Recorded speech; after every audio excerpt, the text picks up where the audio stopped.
So thank you all for joining us here today at Tedx YYC.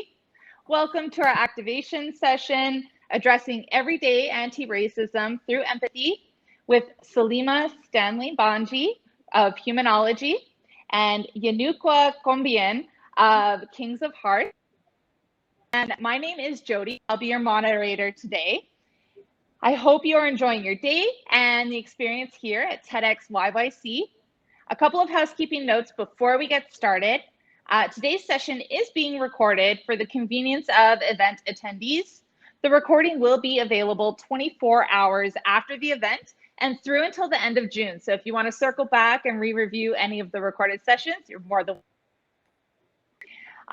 this session will be an open chat between Salima and Yenukwa. If you do have any questions, feel free to pop them into the Q&A session on the right-hand side here. We may not have time to get to Q&A, so I will pop Yenukwa's contact information into the chat, and they have acknowledged to please reach out to them directly with any questions or conversations that you might want to have one-on-one. So please do that if we aren't able to get to the Q&A session today. And so now I would like to introduce today's session. Salima Stanley-Bhanji is a lawyer, filmmaker, and the CEO of Humainologie, a nonprofit whose mission is to spread empathy, increase inclusion, and reduce discrimination. She's the co-founder of Calgary's annual Empathy Week, and Salima is a board director of the Alberta Hate Crimes Committee and a Tedx YYC speaker and coach. She's learning to skateboard and going to the cinema and having picnics with her 3-year-old daughter. Yenukwa Kombian is the co-founder of the Kings of Heart, a nonprofit organization that creates brave spaces for men. Yenukwa is a personal development facilitator and a captain for Samurai Brotherhood, committed to bringing high-performing individuals into alignment and his own journey of self-discovery. Yenukwa loves eating and cooking food, existential conversations, and playing soccer. With that, I'll hand it over to you for this session. Thank you so much, Jody, for the lovely introduction. And we're just going to start with a brief land acknowledgement.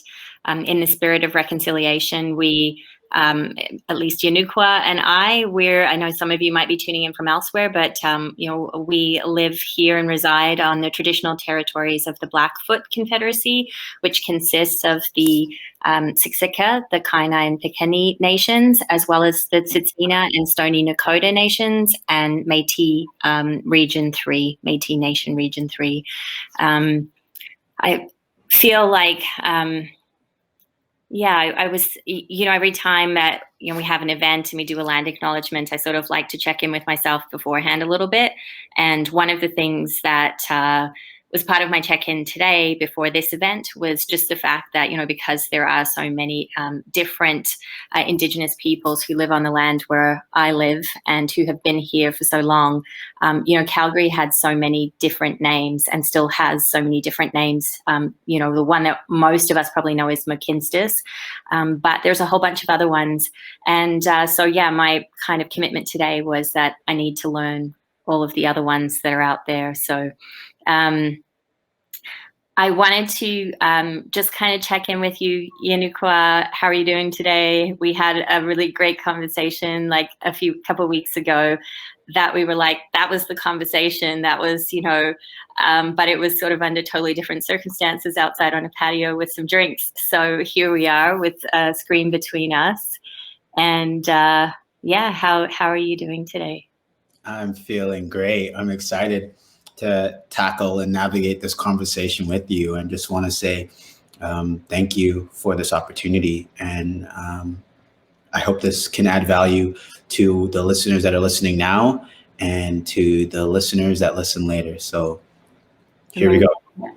And I want to sort of point out, like, neither of us are experts. We're just human beings. And I think, both of us, one of the reasons we thought this conversation about racism would be interesting was because we both identify pretty differently and have had, different lived experiences. And even, when we talk about this stuff, we don't always sort of see it from exactly the same lens. And I think that goes really for all like Indigenous, Black and racialized people. There are certainly similarities, that connect people, but there's also so much difference and uniqueness. And so we're just offering you like a couple of perspectives today. And really we hope that, through this very short conversation, which will only allow us to encapsulate just a little bit about some possibilities on a journey towards anti-racism, that, there's at least one or two takeaways that you might have.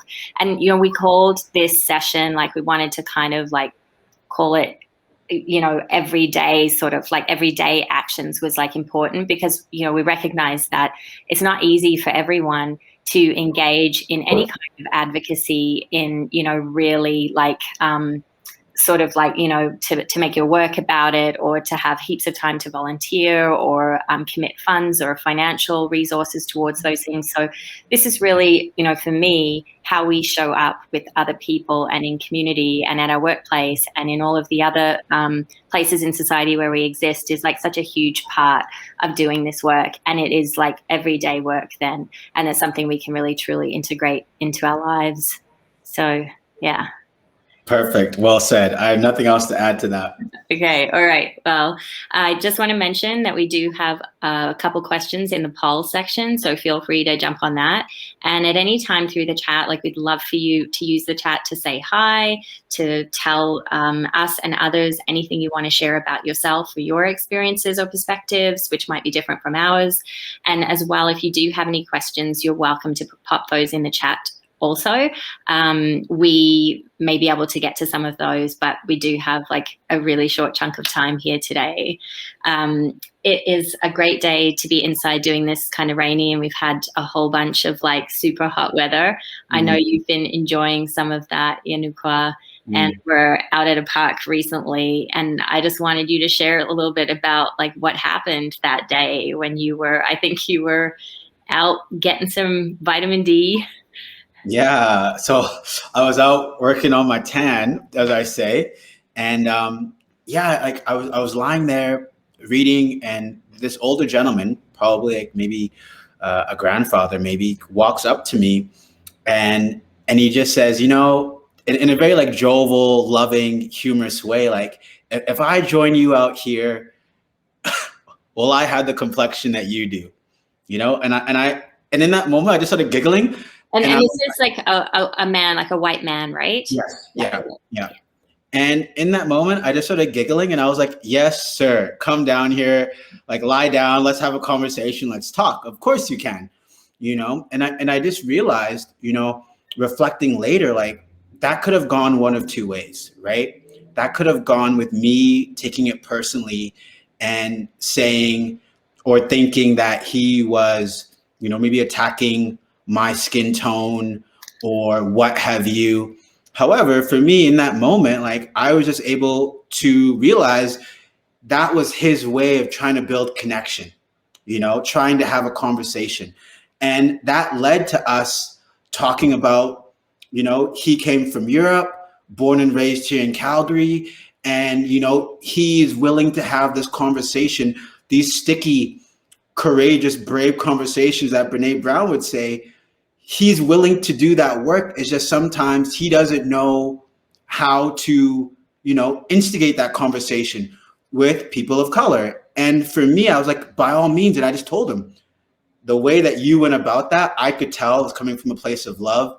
It was coming from a place of genuine curiosity, and wanting to have a conversation on a beautiful day, right? We're sitting in the park, the sun is shining, blue skies, and I'm sitting there topless, like enjoying it. So yeah, like that was the context and the situation. And yeah, like I know for you that might look different hearing such a story. What comes up for you? Well, it's funny because, yeah, I mean, even just when he said the word topless, like I think like I was like, like if a stranger comes up to me in the park and I'm like working on my tan, and especially if that stranger, is someone that I perceive to likely be male, Yeah, it's just for me, that just changes my response, right? Regardless of what the conversation's about. And so, like, when we were talking about this earlier and you were sort of saying, for me, it's so much about the energy that someone brings to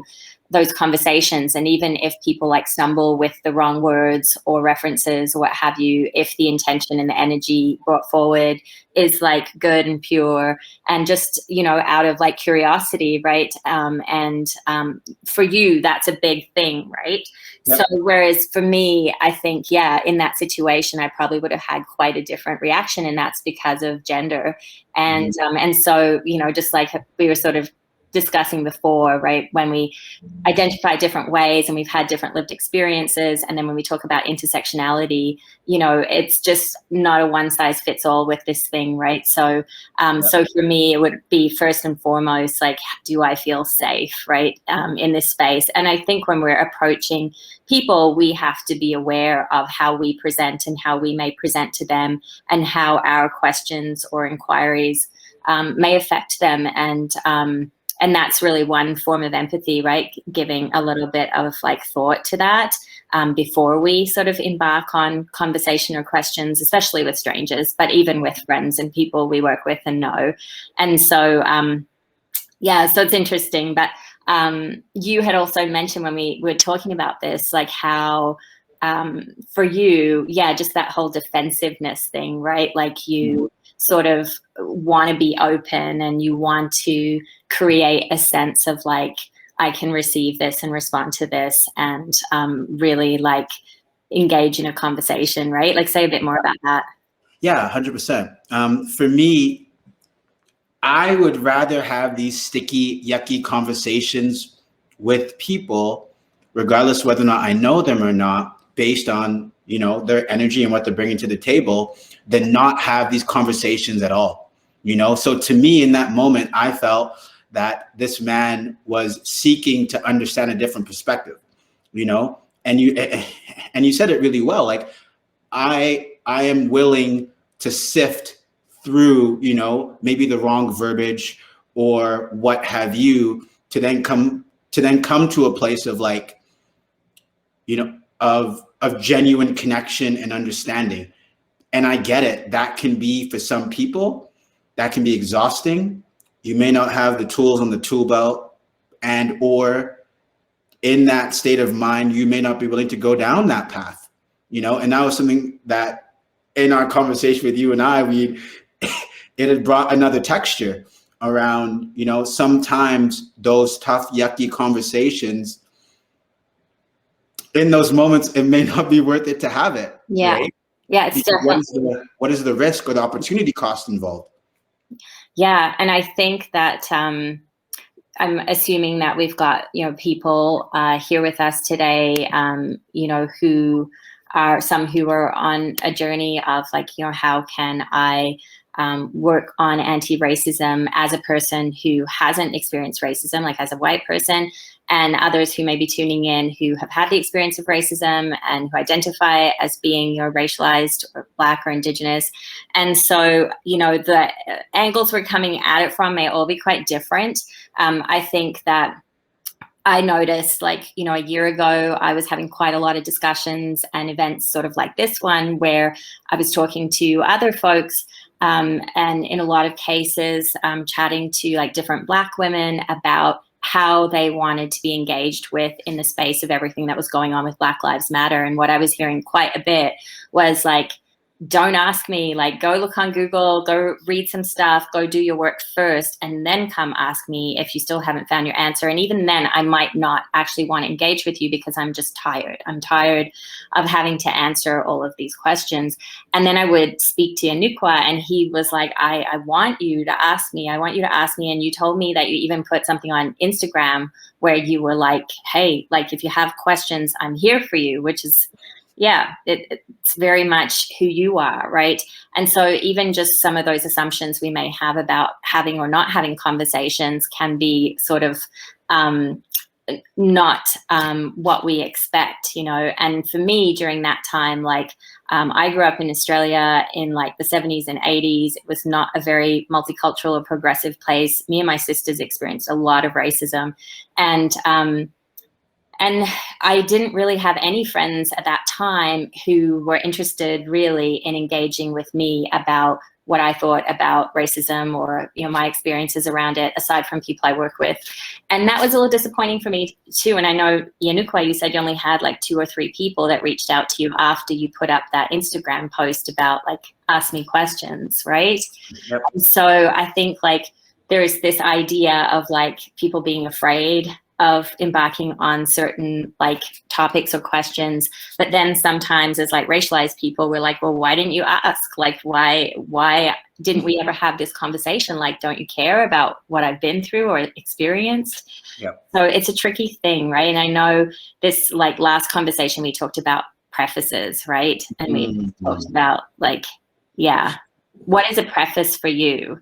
Like, what would a good preface be if someone's coming to you wanting to like chat about something but not sure how or if they should?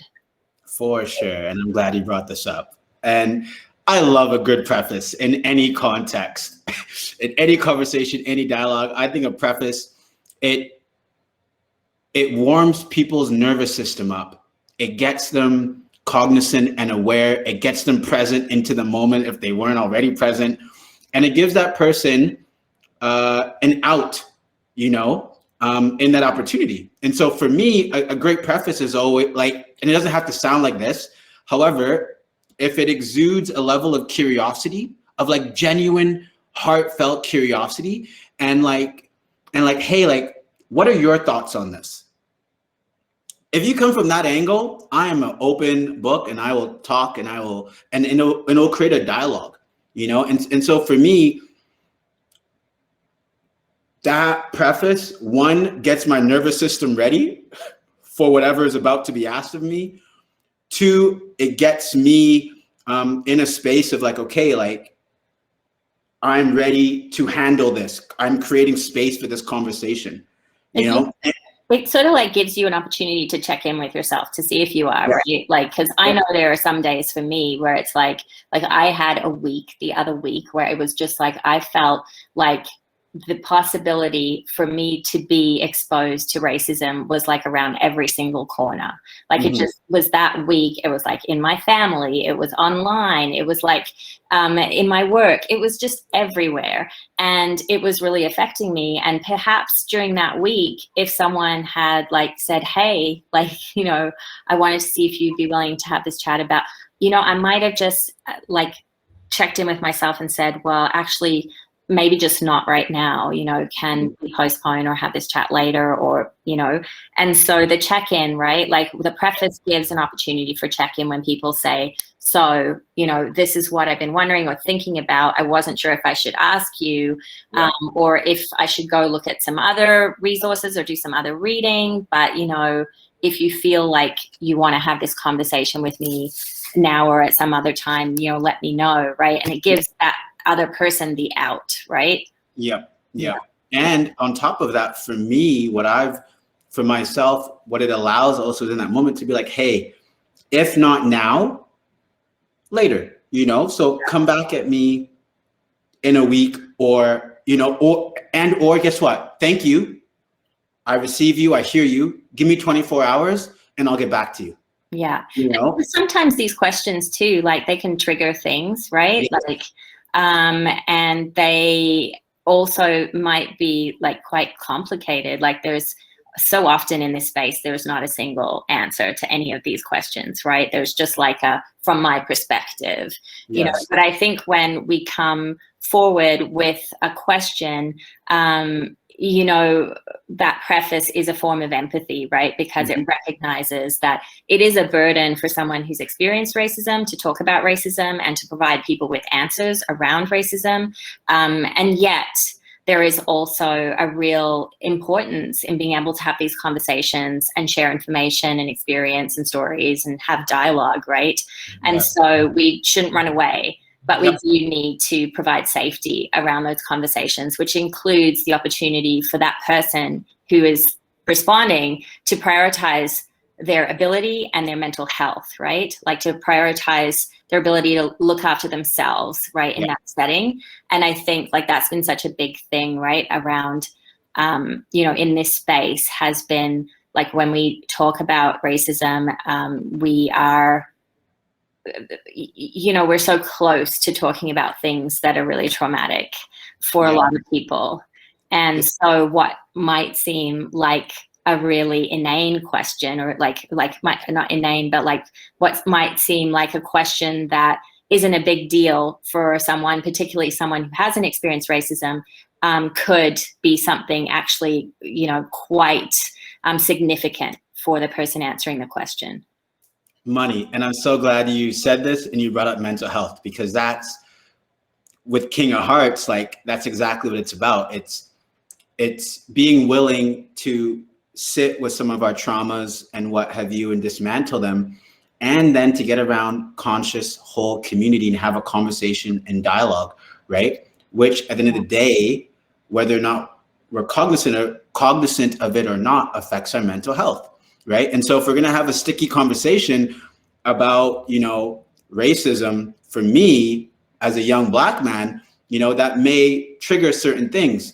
And with the great preface, with the great energy, then it allows me to mentally prepare, emotionally prepare, sit with it, you know, distill whatever I need to distill. And then at a later time and place, hey, so-and-so, thanks for that question. Here are my thoughts.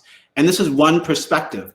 And I feel like for some people, whether or not they're aware of it, they may feel like they are the poster child for that narrative for all Black people, you know? And I always say whenever I talk, like, I am one man's perspective, you know? I'm from West Africa, Ghana, you know, born and raised in the Middle East and in the West. So that takes on a different angle from someone born, you know, in Ghana with a different perspective. And and yes, it's different. However, that doesn't mean that it's not valuable or important. Mm-hmm. When even like within the same family, like I was talking to my sister the other day, we like have the same racial identity, the same gender. We grew up in the same place and roughly the same time. And she was 6 years older than me. And when she was in school, she was constantly called Abo, which is like a derogatory slur for Indigenous people in Australia. And as a result of that, when she got into her teens, she became like a bit of like an activist for land rights and Indigenous rights in Australia. And she would, like, there was a flag, you know, and she had like patches on bags and things like that.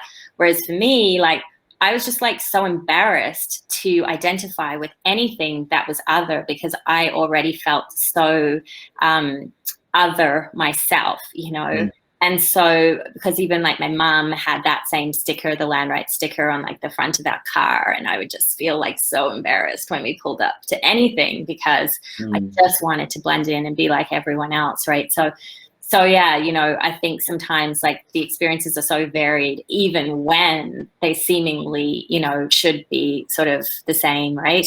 But you know, when we have these conversations and when we, you know, there's a good preface, we start to engage, we have the conversation, you know, sometimes they're really uncomfortable, and sometimes we have like takeaways or our sense of like a sort of sense of like advice or a response that we give to someone that might suggest that they need to shift or change a perspective or language or something like that.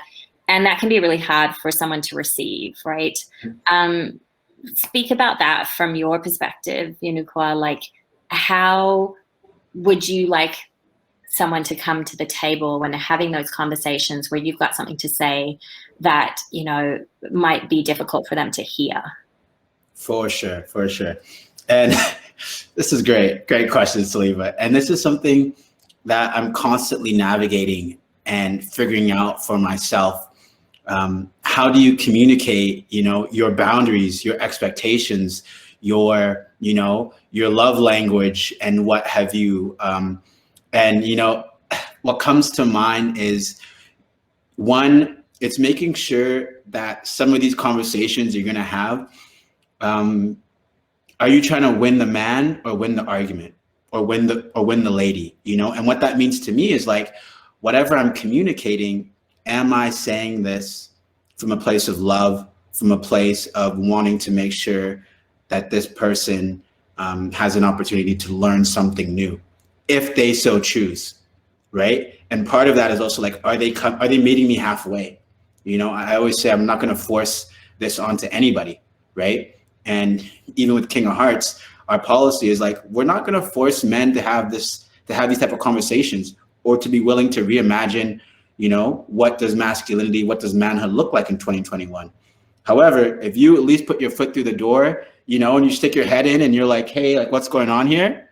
Hey, that tells me that there's a willingness, there's a desire, you know? And then after that, once at least I know that you're sitting at the table, willing to have a conversation, then it's just, for me, I got to meet you where you're at, you know? And for me, herein lies the work, because I want you to get it like right now, you know? However, your nervous system, your worldview, your experience may not be there. And so one teacher, one mentor has said, you know, when you're doing this sticky work, these tough conversations, you don't throw the whole loaf of bread at somebody and expect them to eat it. You know, just like when you're feeding ducks, you give them breadcrumbs, right? And it has to be a slow and thoughtful process. And for some people, for some men, I'll just say, because that's who I work with, it may take 2 weeks, it may take a month, it may take 6 months, it may take a year. However, for me, it's learning that, can I walk beside them through whatever they're going through, and not put a timeline on it, not put my expectations on them. And I love how you're always so quick to respond in a way where you take on the responsibility, right? Like, how can I show up? I want to know how you want someone else to show up. Like, you know, in an ideal world, of course. In an ideal world, genuine curiosity and love. And I mean, yeah, genuine curiosity, I think that's not too lofty. Love can sometimes be a little bit of, but like, I mean, for me, I know, like, and I think we talked about this before, is just like, if we can come to the conversation without defensiveness, or just aware of the fact that we might get defensive, right? And then with that awareness, we hopefully can like navigate the situation, even in such a way where we could say, like, I'm feeling a bit defensive right now, you know, because this is new information, you know, and it seems like I haven't been doing this the right way, or coming at it from the right direction, or saying the right thing, or what have you. And I'm just gonna, you know what, take everything you said and sit with it for a while and get back to you, right? Like, that's one great way that we can respond when we start to feel those sensations of defensiveness in a difficult conversation. And you know, I mean, last week or the week before, my mum used a term that I thought was like a very outdated term. And I let her know, and yeah, she said colored people, essentially. And she has 3 daughters who are multiracial, and we're all like older than 40. And so I was kind of like, Mom. And, you know, we're over text, and pretty much after I said to her, you know, people of color is probably better. But she just like ghosted on the text, right? And I didn't hear from her after that for a few days, you know. And it's just stuff like that, you know, it actually did hurt me that she used the term colored people. And then it hurt me even more that she couldn't stick around, or at least just like respond, right, in some way or form, even though I know in that moment it was probably hard for her. So I think just, yeah, recognizing, right, that, yeah, there is definitely an opportunity for us to be gentle, and when we can, and when it's appropriate, because it's not always appropriate. And sometimes it's appropriate to be forceful, or to be loud, or to be angry, right? We don't need to deny ourselves our emotions. But I think that, you know, on the other end, right, like, it's a really hard thing to have to bear racism and microaggressions, and then have to bear someone's toxic or dysfunctional response to your comments around that. That is a lot to bear. So I know that we have to wrap up things here. And yeah, if anyone has any quick questions or comments, please feel free to put them into the chat. I think that Jody has posted a couple of links to Humainologie's website, as well as the Kings of Hearts to get involved with King's Council. And I just wanted to create an opportunity for you, Yenukwa, to leave any final parting words or messages or thoughts that are on your mind right now. Yeah, right off the bat, again, Salima, thank you for this opportunity and this beautiful dialogue. It always leaves me full, and you always leave me with stuff to think about. So I'm grateful. So thank you. Thank you. For our listeners, what I would say is, be willing to have that sticky conversation, and also practice your boundaries, right? Know what you stand for and know what you don't. And, and I'll speak for myself, like, if someone's willing to come to the table and at least ask who, what, where, when, how, I will do my homework to help walk them through that, and if whatever that means for you, however you digest that, that would be my parting thoughts. Thanks so much for being you. And also for keeping me company in this conversation. And I see Jody's with us again. Hi, Jody. I'm wondering if the results to the poll is something that you're able to share with the group.